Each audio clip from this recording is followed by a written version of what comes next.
Salut les amis, coucou les petits loups.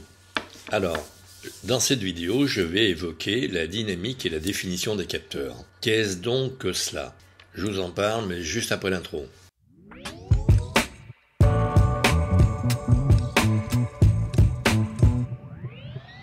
N'étant pas technicien, je vais aborder cela avec mes mots. Je vais essayer de vous expliquer cette notion qui est un peu abstraite pour certains et complètement pour d'autres. La dynamique d'un capteur, c'est la capacité de ce capteur à restituer les basses et les hautes lumières et à restituer les couleurs et les images avec une certaine taille pour le second.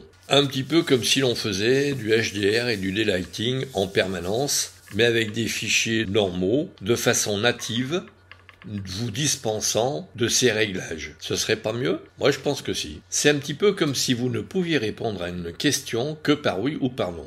Plutôt que, je vais voir, je peux vous répondre plus tard? Ben peut-être, je ne sais pas, je verrai, il faut que je réfléchisse. Vous voyez ce que je veux dire? Là, on a tout un panel à notre disposition, alors qu'avec une dynamique réduite, eh bien c'est oui ou non. Où trouver cette information primordiale qui est la dynamique d'un capteur? Eh bien, pas sur le site Nikon. En tout cas, j'ai cherché en long, en large, en travers, je n'ai rien trouvé, si ce n'est enregistrer vos vidéos plus nettes et de meilleure qualité grâce à une dynamique plus large, plus importante, vous permettra de blablabla, blablabla. Je vous passe les détails parce qu'il y en a 50 lignes. Et tout ça pour vous dire que la dynamique étant meilleure, vous ferez de meilleures vidéos et de meilleures photos. À part ça, on nous dit pas de combien est la dynamique. Comment se fait-il qu'une information aussi importante soit mise sous silence? C'est un mystère, je sais pas.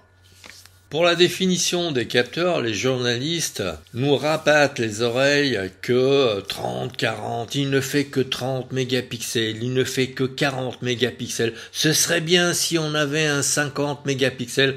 Eh ben non. Mais est-ce qu'ils ont conscience de ce que cela implique? À mon avis, pas vraiment, hein. Parce que le problème de fond, c'est que plus vous avez de photosites sur une surface de 24 par 36 mm, cela diminue la taille des photosites. Et tout le monde s'accorde à dire que plus le pixel est gros, meilleure est la lumière et en plus grande quantité. Raison pour laquelle Nikon a sorti une nouvelle monture qui est désormais plus large et qui fait 55 mm, plus large que la monture F, qui fait 9 mm de moins. Avez-vous déjà regardé par un trou de serrure? Je pense que tout le monde a dû le faire au moins une fois dans sa vie. Essayez de prendre votre main, de regarder comme ça vers l'extérieur. Pas terrible, hein? On préfère de loin regarder par une baie qui est plus lumineuse et qui offre plus de détails. On est d'accord? Eh bien là, c'est pareil. Les photosites, s'ils sont tout petits, ils recevront une quantité de lumière bien moindre et de moins bonne qualité. Alors il y a des fabricants qui rusent, qui regroupent 4 pixels contigus pour créer de l'information comme s'il y en avait un 5e. Les fabricants ont des montures qui sont plus larges que les montures des réflexes. À cela, une seule raison, la plus grande quantité de lumière qui atteint le capteur. La dynamique d'un capteur, c'est ce qui va déterminer que vos photos sont plus ou moins bien exposées dans les basses et les hautes lumières. Par exemple, dans les ombres, quand vous faites une photo d'une forêt, vous allez avoir des détails dans la forêt. Avec une dynamique moins grande, vous auriez des photos un peu caricaturales, c'est-à-dire des ciels très lumineux, sans détail dans les nuages, et par exemple une forêt très sombre, sans aucun détail. Donc des hautes lumières cramées et des basses lumières bouchées. À votre avis, pourquoi est-ce que les constructeurs se cantonnent dans les 24-30 mégapixels? Pourquoi est-ce qu'ils ne proposent pas, comme dans les smartphones, des 200 mégapixels? Parce qu'ils ont autre chose à faire que d'imaginer des algorithmes pour améliorer la définition de leurs capteurs et améliorer la qualité de leurs images. De façon intrinsèque, ils ont déjà une qualité brute. Donc ils vont pas s'amuser à titiller à tort les algorithmes pour que nous ayons encore de meilleures photos et de meilleures dynamiques. Force est de constater que les algorithmes des smartphones, force oblige, vu la taille des capteurs, font des miracles. J'ai pris par exemple une photo avec dans les mêmes conditions, avec mon iPhone 13 Pro Max et l'autre avec mon Z6 II monté avec un 24-70 qui ouvre à f4. Le tout à la focale de 26 mm, peu ou prou, je crois que sur le Z6 II c'est un 25 mm, enfin je n'ai pu atteindre que le 25 mm au niveau de la précision.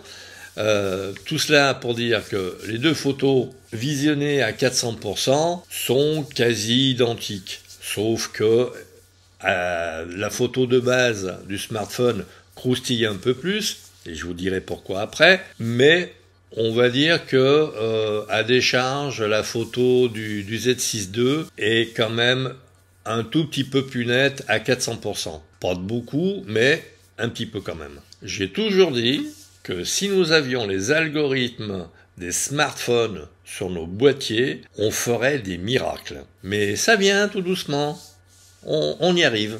On y arrive. Pour en revenir à notre sujet de départ, la définition et la dynamique, rien ne sert d'avoir des capteurs de 50 mégapixels et au-delà, si ce n'est pour avoir des photos plus grandes. Compte tenu des supports de visionnage ou de tirage, c'est vrai que 30 mégapixels sont largement suffisants pour l'instant et suffisent à nos besoins. Nous avons Hasselblad qui, c'est un fabricant de moyen format, dont le capteur fait 56 mm de côté. Je ne sais pas si vous voyez, je regardais les specs. Alors, de son petit nom, il s'appelle X2S 100C. Il fait 100 mégapixels. Par contre, le capteur fait 56 mm de côté, sur un capteur carré.